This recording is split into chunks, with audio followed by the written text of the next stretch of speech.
I just wanted to take a second to welcome everybody to today's webinar on caregiving. I'm so glad that you've taken time out of your busy schedule to join me today. As Caitlin mentioned, my name is Kim. I'm a social worker working out of the Waterloo region, providing assessment, resourcing, and ongoing case management.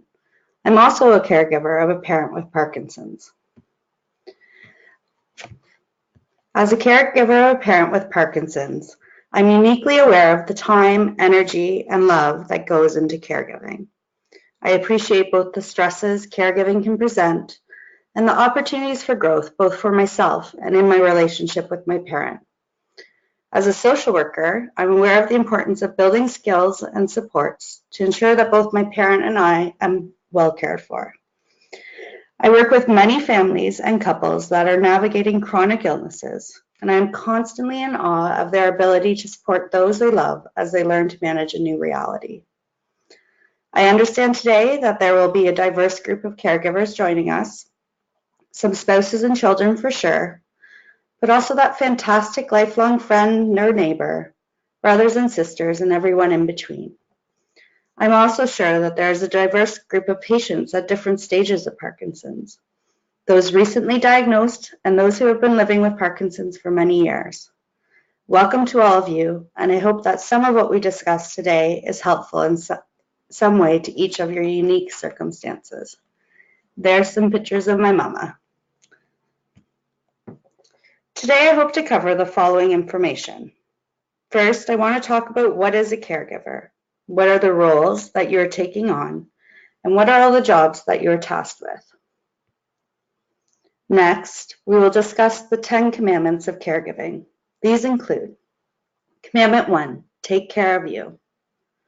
Commandment 2, explore the new dynamic. Commandment 3, include your circle. Commandment 4, expand your circle.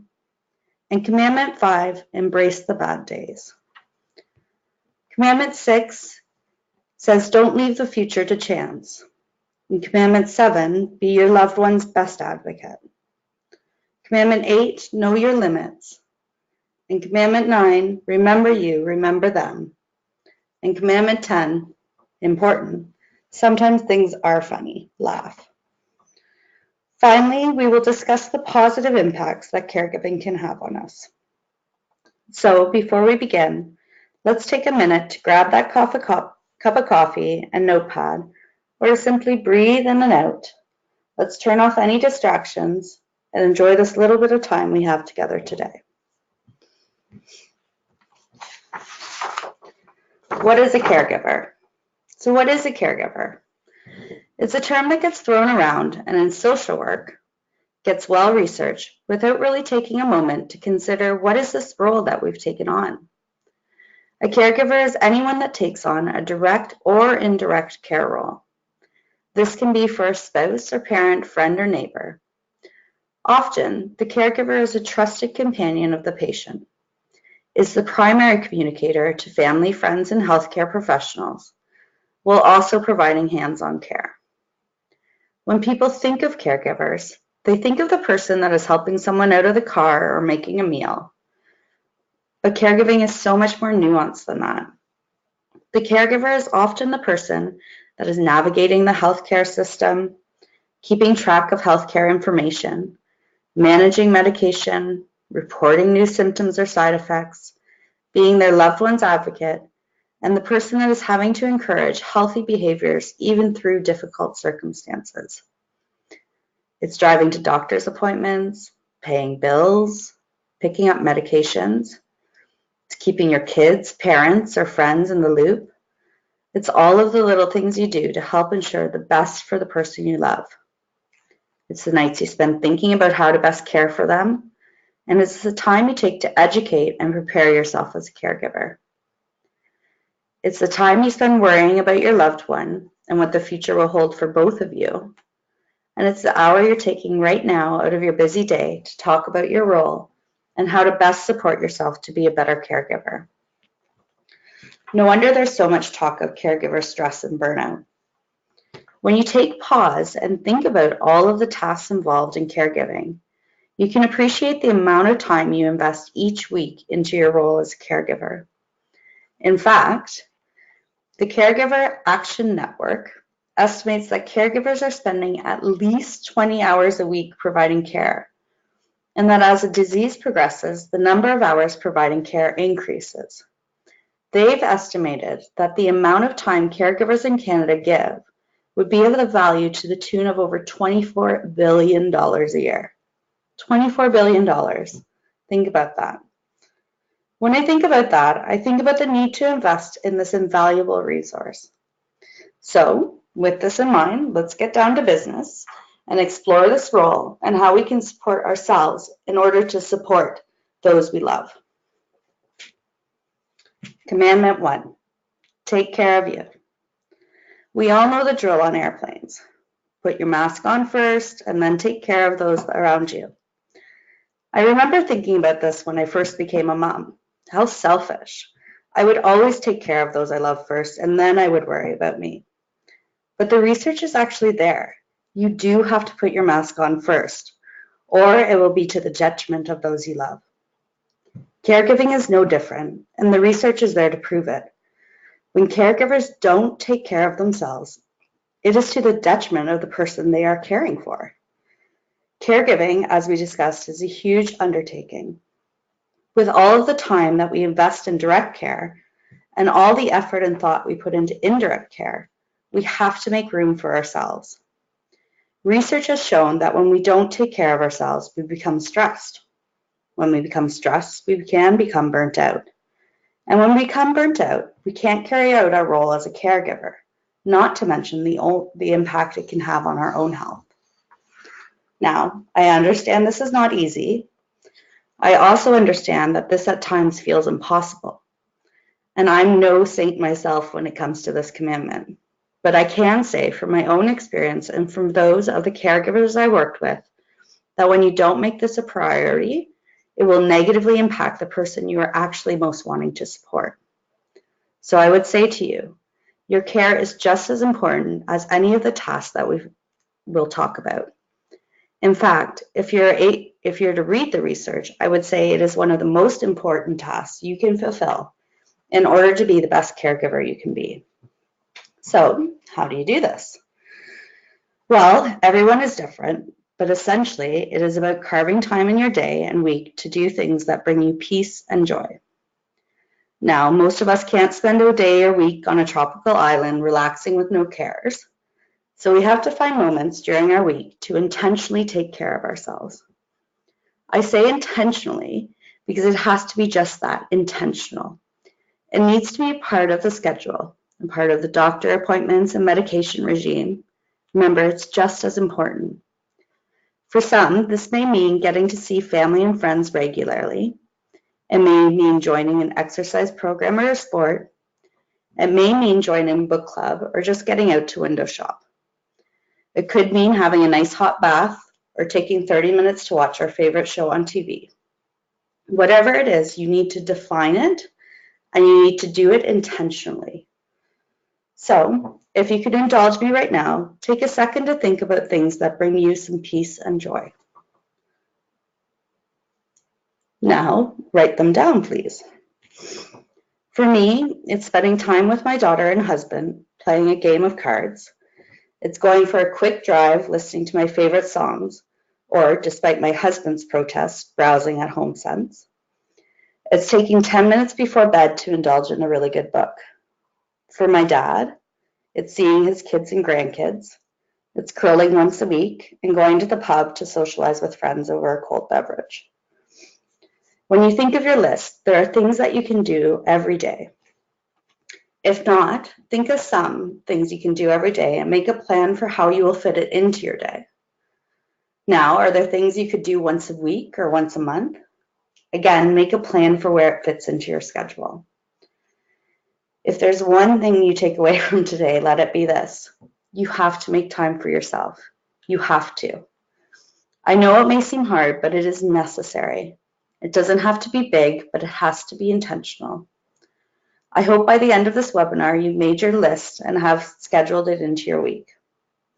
Now let's move on to Commandment 2. Commandment 2, explore the new dynamic. Throughout our lives, we will all take on various roles. We're sons and daughters, sisters, brothers, wives and husbands. We're friends, neighbors, employee, maybe employer, church members, community members. Whenever we take on a different role or start a new relationship, there's always a period of adjustment.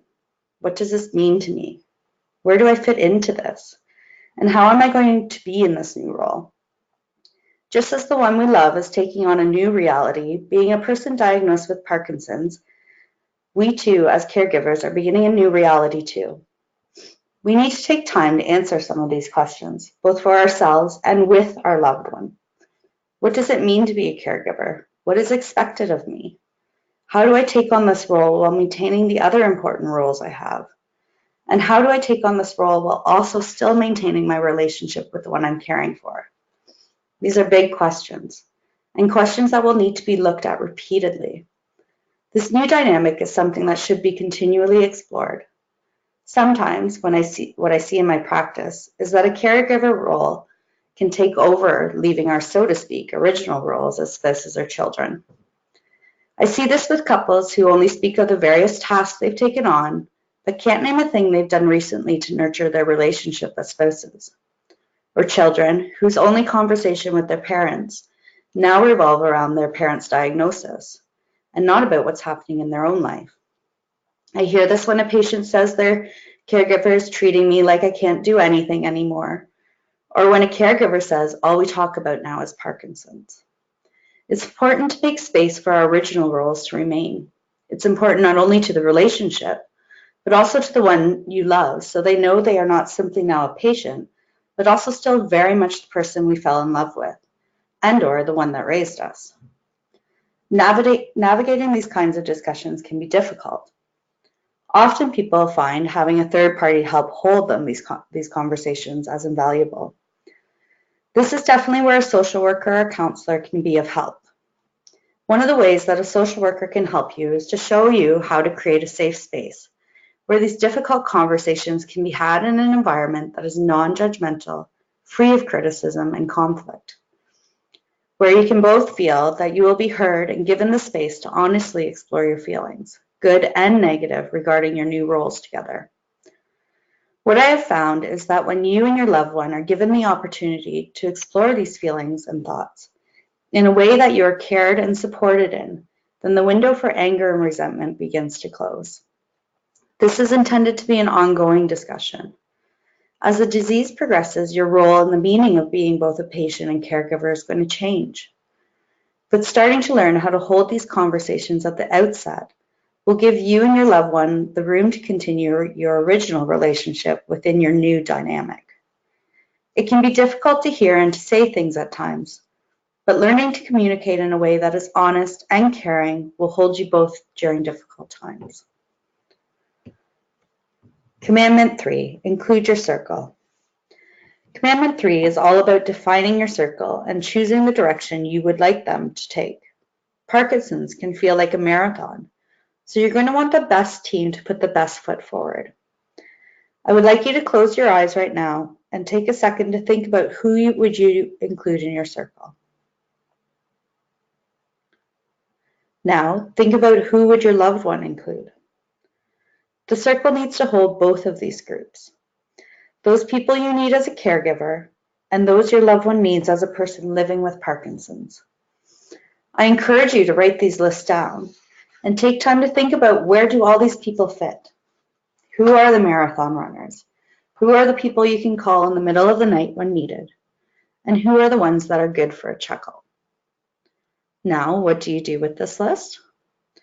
One of the struggles I've seen is that both clients and caregivers don't want to burden those they love with what is happening in their lives related to their disease. And then on the flip side, those people who are not daily caregivers feel they don't know what to do or where to start to support those going through difficulties. In the end, what happens is that people aren't receiving the support they need, and other people are feeling lost and excluded. Just as we discussed having to navigate conversations with each other, we now need to learn to navigate conversations with the people that we've included on the list, while striking that balance between being a support and honoring our previous relationships. Often, what happens is when we don't open these conversations, then things don't get discussed. They're avoided, and people begin to feel isolated. So what does this look like? Well, of course, it looks different for different people on your list. But I would be going back to that list and making decisions regarding level of involvement. I would group your list into two categories: those who need to know and those who should know. The people that need to know are those you're going to call to attend a doctor's appointment, or those you might reach out to in an emergency. This group of people need to have the nitty-gritty of what is happening health-wise with your loved one. These are the people that can step into the caregiving role for your loved one if you're unable to. They should be up to date on where you are at on your health journey, who is in your healthcare team, and what your loved one's daily symptoms are, so they know if and when something is occurring that is out of the ordinary. For example, in my own family, this is my aunt. She is a loving and knowledgeable person that we know we can call in and trust with healthcare information, attending appointments, or if we're in a real jam. She's the person who understands my parents' baselines, so should we need her to help and advocate, she knows and understands what life is daily versus what is out of the ordinary. The second group are those who should know. This group is those outside of your day-to-day life who are trusted family, friends, or neighbors. This group does not necessarily need to know all the ins and outs of your healthcare, but are people who you will lean on and who will likely be there throughout your loved one's journey with Parkinson's. They are the ones you and your partner can vent to, who will take you out for a walk or can be trusted for a good meal. These are the people who I spoke to earlier, who are often looking from the outside in and wanting to be helpful but not knowing how to help. From a self-care perspective, these people are just as important as the need-to-know folks, as they will give you and your loved ones some relief of the daily grind. Let's move on to Commandment 4. Commandment 4, expand your circle. Living with Parkinson's is a unique experience. Caregiving is also a unique experience.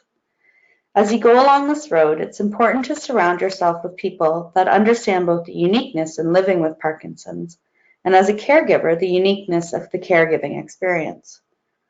We are fortunate to have the Parkinson's Society that allows us to connect with others that are living with this disease. I have found people of two sets of minds. First, there's the group of people who dive right into this new circle, and they reach out to others who are living within this reality. Then there's the group of people who avoid attending support groups or conferences out of busyness. Sometimes it's denial, and sometimes even fear. The truth is that it's somewhere in the middle of both of these where you will find the right balance. From a very practical standpoint, attending groups and conferences is important. It can help you stay aware of what's happening in research, remind you that there are others sharing in this experience, and can help to link you to community resources you may not have been aware of.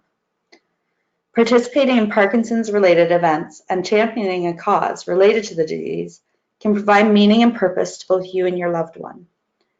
And as with anything in life, those who are experiencing it are those who best know how it is to live through that experience. So I would encourage you to connect with your local Parkinson's Society to determine what events, conferences, and groups are available in your region. The flip side of this is to not allow the disease to consume your life. That list of people, the one with those who are open to providing a good meal, or that friend who is always reliable for a good laugh, they're important people too. So as you expand your circle to include individuals, couples, and families who are living with Parkinson's, remember those who are not, those who are going to remind you of a vacation 10 years ago, or remember your babies when they were young, those who remember your first home, or when you went through a difficult time before Parkinson's. So while expanding your circle to include the people who are sharing in this unique experience, remember those others who remembered what life was like before the Parkinson's diagnosis. What's so amazing is that when you are offering them perhaps their first insight to what it means to live with Parkinson's, you get to be their educator. And with 6 degrees of separation, you may end up helping someone else who gets diagnosed with Parkinson's or who ends up caring for a family member for a different reason in the future. So Now I know that you're taking care of yourself as a caregiver, and you and your loved one have set time to have conversations regarding your role and theirs. I know that you've identified who's in your circle and how you're going to expand your circle. Let's look at some skills as a caregiver that are going to be important. Embrace Commandment 5, embrace the bad days. Although I'm sure many of you are practically perfect, as Mary Poppins would say, the reality is that we all have bad days, all of us. I like to tell my own story of imperfection to remind clients that no one is perfect. When my lovely, precocious daughter was 2 years old, she was throwing a temper tantrum. Although I don't remember the exact reason why, it was likely because I cut her toast the wrong way. Now, me being a fairly steady person to begin with, and a social worker to boot, you would think I would handle most of that with the patience of someone who understood the skills needed to calm a child. Well, I was not that picture of perfection. In fact, I yelled, "Do not yell at Mummy!" Trust me, the irony was not lost on me. In fact, I left that moment and proceeded to laugh at myself, a grown adult yelling to tell a 2-year-old not to yell. Good job, social worker Kim. Now, although I appreciate this has little to do with caregiving and nothing to do with Parkinson's, I still always share this story because, well, it's always stuck with me. Even if you are the most serene and well-intentioned person, it does not mean that something isn't going to get your goat at some point. I'm happy to say that me yelling to not yell is not an everyday occurrence in our home, but that moment has helped me to appreciate that disruptions happen. Things get in the way of being our best selves, and the trick is to get back up on that horse again. So what do you do when you have a bad day? Or what do you do if you have a bad week? Well, in the land of social work and in my own life, there are a few things that you can do. First, take a minute to stop what you're doing, distract ourselves if necessary, or self-soothe. There are a lot of social work interventions, but one of the most popular suggests that our thoughts, feelings, and behaviors all impact one another. So if we intentionally take ourselves back from a situation and think about what we are thinking, then we can look at our feelings. So let's walk through an example. Your loved one is having a particularly bad day. They've shared with you that they are struggling, and your first thought, or as we call it, automatic thought, is, I'm doing everything I can. Why can't they see that? I can't take on anymore. And if you begin to feel angry and resentful, and then you lash out on them. Often we feel the emotion, in this case, angry and resentful first. But what we don't realize is that we've had a whole conversation before we lashed out. So the trick is for us to start to identify those thoughts before the emotion so we can work on our reaction. I'm hoping that you're following me. This is tricky and it takes practice. So what I recommend is that if you do have a bad reaction, take the time to walk it backwards. Identify the thoughts that led to the emotion that led to the reaction. Creating awareness of this can lead to better reactions. Now, to distraction and self-soothing. The reality is that sometimes we do have bad days, and a bad week, and at times we have to learn how to ride those out. On those days, it's important that we find ways to distract ourselves and to take care of ourselves. Now, earlier, we spoke about ways and things you can do to take care of yourself, but we haven't discussed ways to distract ourselves. Everyone distracts in a different way. For me, I do deep breathing or take a break. When I'm feeling that blood pressure rising, I know to step away and take some deep breaths. And when that isn't being helpful, then I ask someone to help out. And then I take a break until I calm myself. The trick is finding what distracts you and calms you down. Again, me with the list. Add it on there and contract you with yourself. When I feel something overwhelming, I will ... Once I have calmed down, I will identify my thoughts, feelings, and emotions. Of course, as with taking care of yourself, this all takes practice. Now, moving along. Commandment 6, don't leave the future to chance. As a social worker, this is an important topic for me with all of my clients, regardless of age and illness. Having gone through personal circumstances and witnessed countless professional examples where plans were not in place or discussions had not occurred has left patients and caregivers burdened, distraught, and conflicted, at a time when most people wish little burden to their loved ones. Research has shown that when 47% of people need to make serious healthcare treatment decisions, 70% of people are going to be incapable of doing so. That is why with all clients, I navigate discussions regarding advanced care planning and ensure that they have a will, named power of attorney, and an end-of-life celebration plan. Often we think that we'll have these discussions when we're unwell or next year. It will be on our to-do list, but statistics show that these conversations and plans are just not happening. In most communities, there are free presentations on estate planning that you can attend that will provide you with the tools and resources to ensure that your financial matters are managed according to your wishes.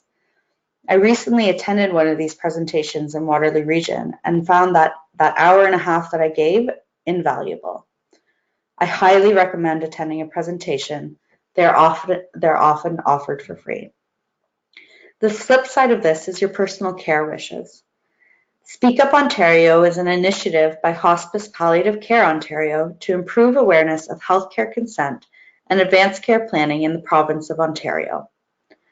On their website, you can find a workbook to complete that outlines your goals, values, and priorities for care.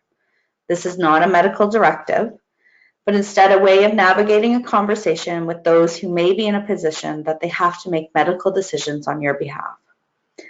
In addition to this workbook, you can find power of attorney forms on the website for the Ministry of the Attorney General. It is important that everyone, not just those who are unwell, complete these forms and express their wishes to their loved ones. It is also important to ensure you have an up-to-date will. Other than this critical and let's acknowledge somewhat depressing planning, we also have to have the unique discussion as those impacted with Parkinson's to have the discussion regarding care planning long-term as the disease progresses. It's important that you discuss as early as possible what the goals are for your loved one and also for yourself. A counselor can help you navigate these discussions. Sometimes we feel having these discussions too early almost tempts fate. But not having these discussions ultimately lead to having to make decisions in crisis that don't reflect our desires.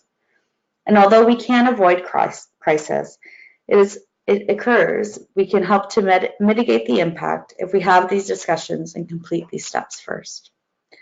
So please, find an estate planning workshop and complete the advanced care planning workbook. These are vital components of future planning. Commandment 7. Be your loved one's best advocate. One of the most common concerns I hear is that doctors don't take the time to listen to me. And this is true, but not because they don't want to, it's because they don't have the time.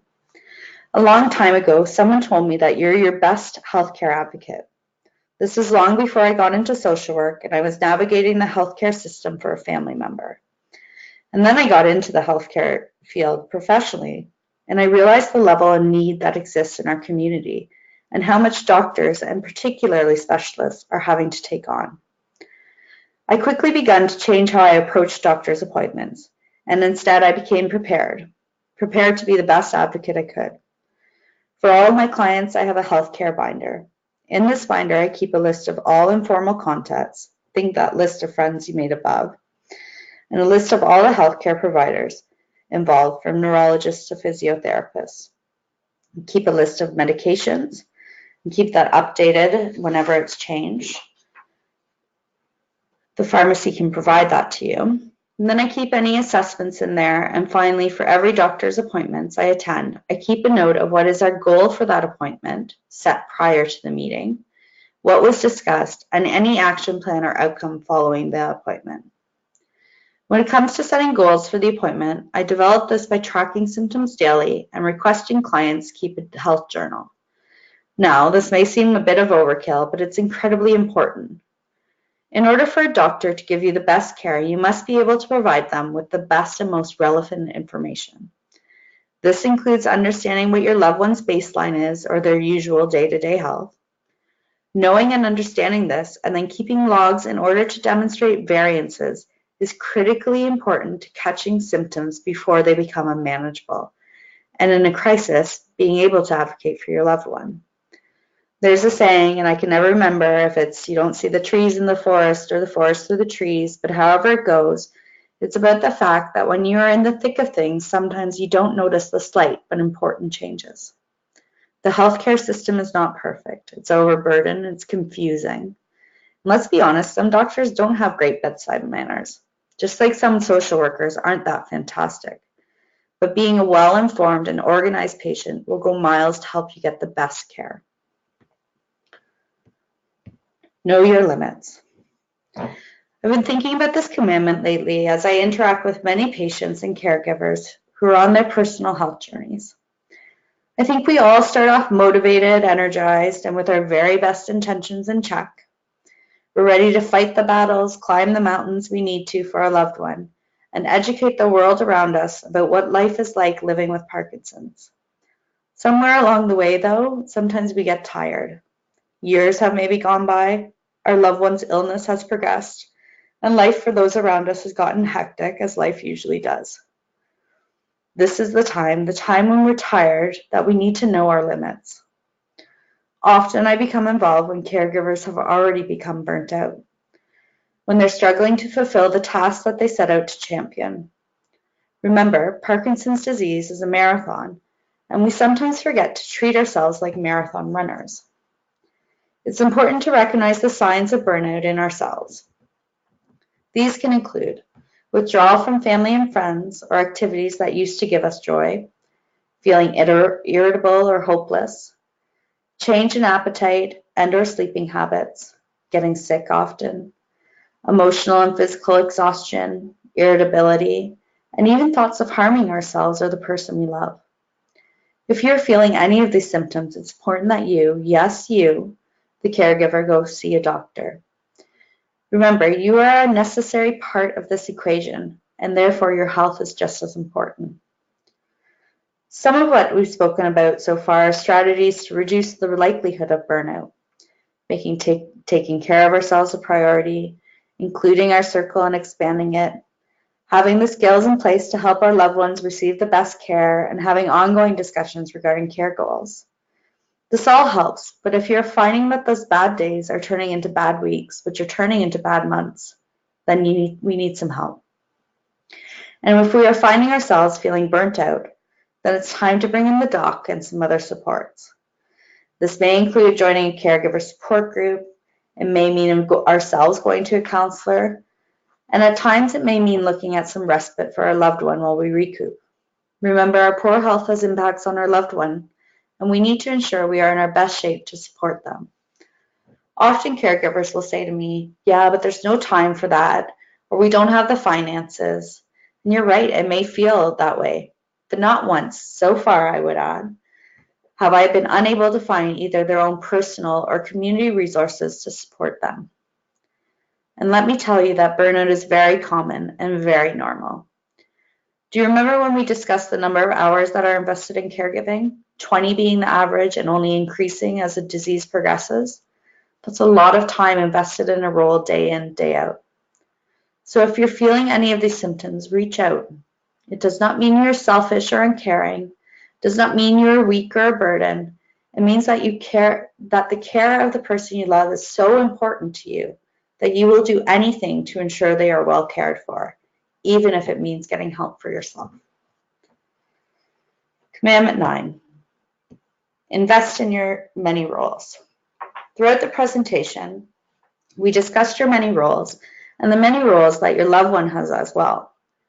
We've also discussed how important it is not just to become a caregiver and not just to become a patient with Parkinson's. This commandment is all about that. Let me use myself as an example, or maybe as a reminder to myself. I'm an indirect caregiver, meaning I'm not providing the daily physical care to my parent, but I'm attending appointments involved in care decisions, etc. I'm also a mom to that now 6-year-old precocious daughter. I'm a wife. I'm a social worker. I'm a sister to a family of 5 brothers and sisters. I'm an aunt. I'm a daughter. I'm a friend and a neighbor, co-worker, member of my community. I'm all of these roles, and these are only the ones that are the most noticeable. Along with all of these roles come different responsibilities and different relationships. None of these roles I can give up, nor would I want to.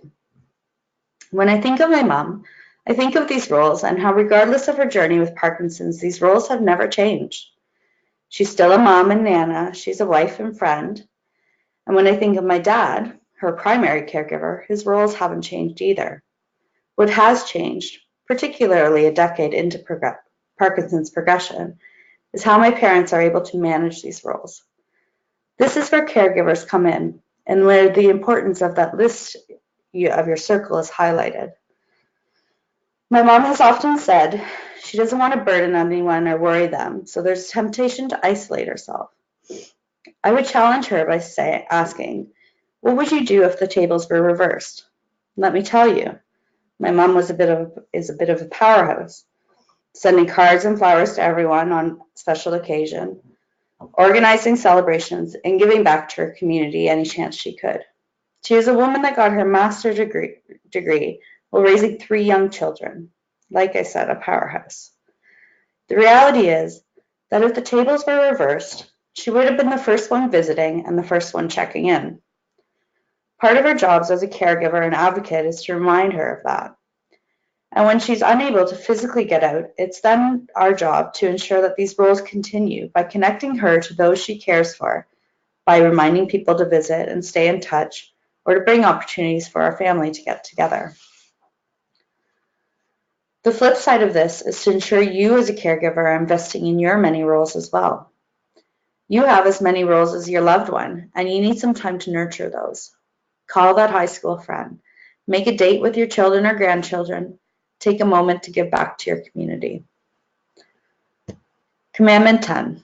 Remember to laugh. Sometimes things are funny. Humor actually is sometimes the best medicine.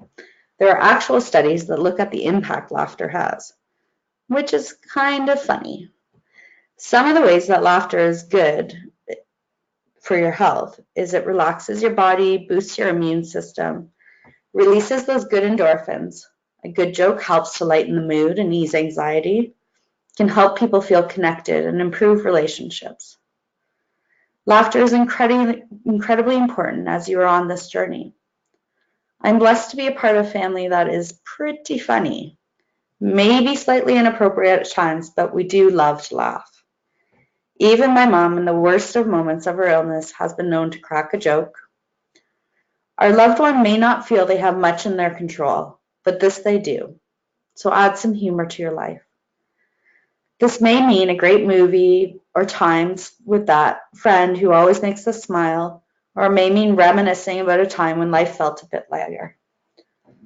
As we navigate this crazy journey through Parkinson's, a good laugh is not only therapy, it is necessary. So there you have it, the 10 Commandments on Caregiving as per Kim Hill. Before I review these commandments and go through my what seems kind of bossy list of things I've asked you to do, I wanted to take a moment to discuss the positive impact that being a caregiver can have. Many of us are dropped into this role with little direction as to what it will be like. We kind of float around while we find our sea legs. For me, caregiving has meant giving back to my mom, who has given so much of herself to us.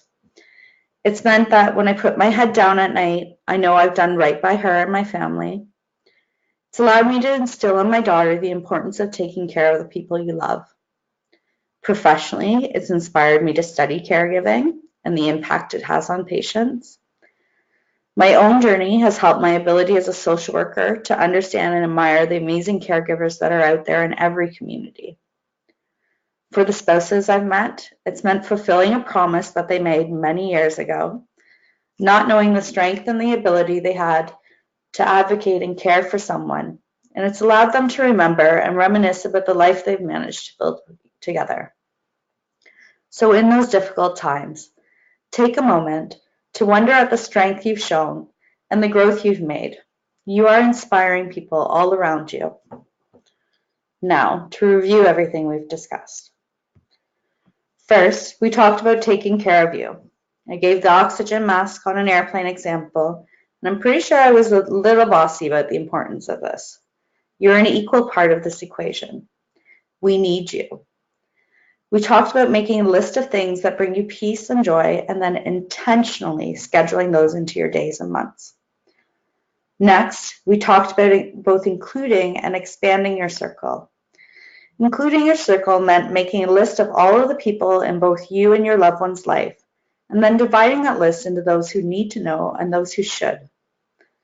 The need to know folks are the ones that will be involved in a care level, the people who can jump right in if you need respite or need someone to support a doctor's appointment. The should knows are all the other people in your life, your kids, neighbors, friends, the people who are part of your life but don't need to know necessarily the ins and outs of your healthcare. We discussed how including and expanding our circles can help to reduce isolation and also helps include all the people who want to help but don't know how. Next, we discussed bad days, the reality of these. We discussed some ways a social worker can help you to identify your thoughts, feelings, and behaviors, and how these interact at times to the detriment of our best selves. We talked about how identifying our thoughts, feelings, and actions can help bring awareness, allowing us to change our habits or automatic thoughts and reactions. We also acknowledged that sometimes it's just hard, and how developing a knowledge of ways to distract and self-soothe ourselves is necessary so that we can learn to ride those hard times through. We discussed the importance of future planning, not only for our finances, but also for our care goals. I recommended that we all find an estate planning presentation to attend that can help us on the financial side, but also the availability through Speak Up Ontario to look at our long-term care goals through advanced care planning. We talked about perfecting our advocacy skills, how being well prepared can mean being well cared for. I suggested you create a healthcare binder where you keep all of your healthcare information, who's a part of your healthcare team, what medications you're taking. We talked about planning for our appointments. So we have a goal of what we want to discuss and to write down what was discussed and what actions need to be taken or followed up on. We talked about the whole tree forest thing. One day I will figure that out. And how we need to keep track because then we catch symptoms before they become an issue. We talked about burnout, knowing our limits, and about when we as caregivers have to step back and take care of ourselves so that our loved one is receiving the best care they can, and that our role of caregiving doesn't impact our own well-being. With this in mind, we talked about investing in our many roles, both us and our loved ones, to remember we are whole entire people before this Parkinson's journey began. And finally, we talked about laughter and how not only it is actually therapeutic, it's necessary in the marathon that we are running. With that, I want to thank you for taking the time out of your very busy day. How lucky am I that I have so many people have joined our little bubble today.